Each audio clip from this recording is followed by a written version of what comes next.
Hello friends, welcome to education power 2.2। आज हम BEd के सेकंड सेमेस्टर का जो पेपर कोड 109 ए है, समावेशी शिक्षा के मूल तत्व, उसका जो थ्योरी पार्ट का सीरीज चल रहा है उसमें ये अगला पार्ट है।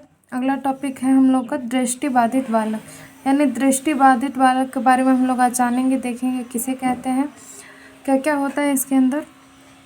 देखते हैं। दृष्टिबाधित बालक वे बालक जो ठीक से देख पाने में असमर्थ हो, यानी आज हो सकता है बहुत बालकों की आँखों की रोशनी कम होती है, बहुत बालक देख ही नहीं पाते हैं, बहुत सारी प्रॉब्लम्स होती हैं। वो जो होता है वो दृष्टिबाधित बालक के अंतर्गत आते हैं, जिस भी बालक को ऐसे बीमारियां होती हैं।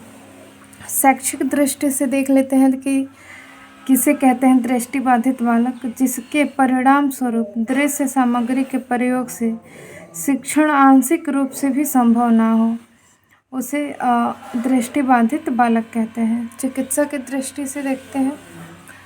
चिकित्सा की दृष्टि से दृष्टिबाधित बालकों को दो भागों में बांटा गया है, दो पार्ट में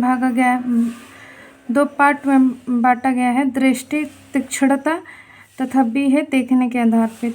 ये को देखते हैं। दृष्टि तीक्ष्णता के अंतर्गत क्या क्या है। सभी प्रकार के उपाय के बाद 20 फीट की दूरी भी ना देख पाए तो उसे भी हम लोग दृष्टिबाधित बालक के अंतर्गत रखते हैं, अगर उनका इलाज कराने पे भी वो 20 फीट की दूरी से ज़्यादा नहीं देख सकते हैं।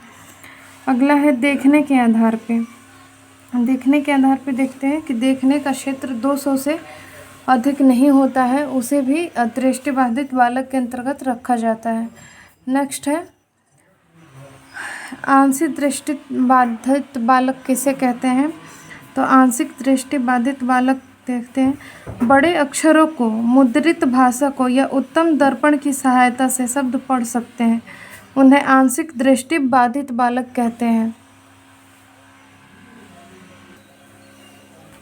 जिनके दर्पण की सहायता से शब्द पढ़ सकते हैं, यानी जिनका हम लोग इलाज करा सके या फिर वो दर्पण का यूज़ करें तो वो कुछ पढ़ सकते हैं, उसे आंशिक दृष्टिबाधित बालक बोलते हैं। इनकी दृष्टि क्षमता 20 से 70 तक उत्तम आँख में होती है, यह 20 फीट की दूरी तक देख सकते हैं। जो आंशिक दृष्टिबाधित बालक होते हैं वो 20 फीट की दूरी तक देख सकते हैं। तथा गंभीर दृष्टिबाधित बालक के अंतर्गत क्या आता है ये भी देख लेते हैं।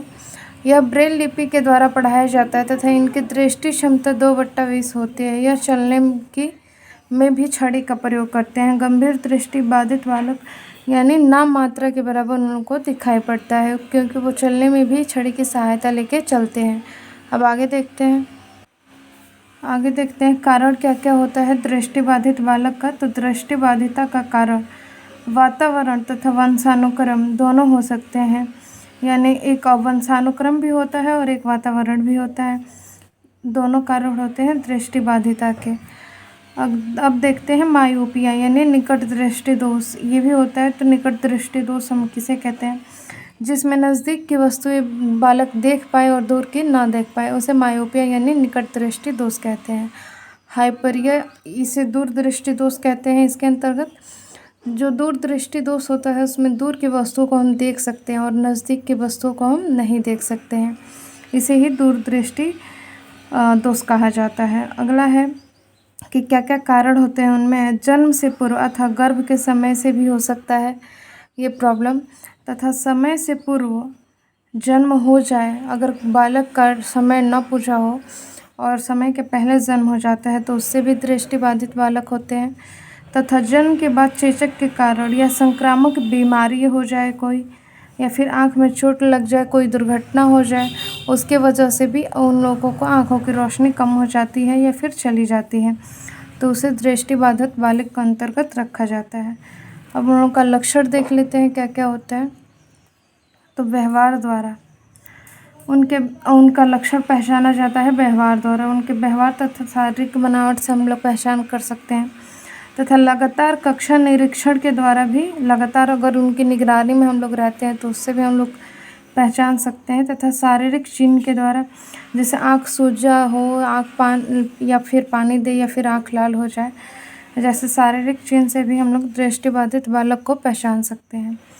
अब है आँखों की जांच संबंधित टेस्ट, यानी आँखों की जांच संबंधित टेस्ट कराकर, इलाज कराकर भी हम लोग पता कर सकते हैं कि बालक दृष्टिबाधित बालक है या नहीं।